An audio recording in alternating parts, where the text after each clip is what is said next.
अस्सलाम वालेकुम नाज़रीन, आऊं वज़ीर उनड़ असां मौजूद आहियूं सकरण में जिते शहबाज वेलफेयर एसोसिएशन पारां 10 आल शहीद बेनज़ीर भुट्टो वॉलीबॉल जा बेहतरीन मुक़ाबला थी रहा आहिनि। अचो त असां गॾु मौजूद आहे वार सुन उन खां पुछूं था। सही मां तव्हांखे ॿुधाईंदो हलां त इहे शहबाज वेलफेयर जे तरफ़ां इहे 10 आल सिंध शूटिंग वॉलीबॉल हुआ जेके पूरे सिंध जूं बदीन ठट्टो उमरकोट मीरपुर खास पन्नू आकिल ऐं पूरे सिंध जूं मुख़्तलिफ़ ज़िलनि खां हिते टीमूं हूंदियूं आहिनि। हीअ असीं कल्चर डे जे हिसाब सां हर साल हीअ रांदि थींदी आहे जेकी शहबाज वेलफेयर पाण हिनखे ॾींदी आहे। छा आहे त हीअ शयूं तमामु पोइ हटी वियूं। रांदियुनि जो को बि पहिरीं कोन हो तसलसुल, हींअर हीअ ताज़ो असां 10 सालनि खां इहो तसलसुल कयो आहे ऐं मोहतरमा शहीद बेनज़ीर भुट्टे जे नाले ते हीअ रांदि कराईंदा आहियूं।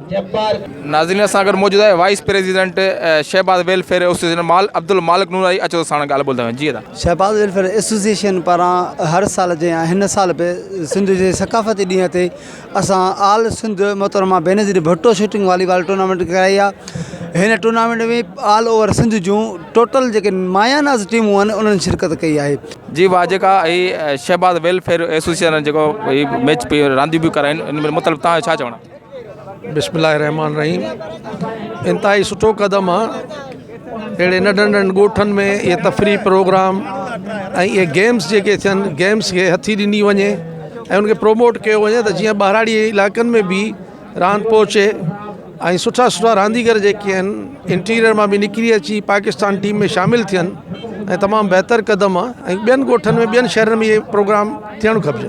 महिरबानी साईं, असांखे इंतिहाई ख़ुशी पई थिए जेको आहे शहबाज वेलफेयर जेको आहे अहिड़े ॿुसाड़ी अहिड़े दौर में ऐं माण्हुनि खे एंटरटेनमेंट ॾिए पई ऐं उन में मोज़िज़ीन शरीक आहिनि। असांखे ख़ुशी आहे ज़िले डिस्ट्रिक्ट कमेटी जो चेयरमैन साहिबु उहो बि हुयो, साईं आज़ा ख़ान मोहन डहरी साहिब बि हाणे उथियो आहे, साईं मुशरफ साहिब बि वेठो आहे। सभिनी दोस्त असांजे हिन मैदान ते आहिनि या असां वटि आहिनि। असांखे इंतिहाई ख़ुशी पई थिए ऐं इहे शयूं थींदियूं रहनि।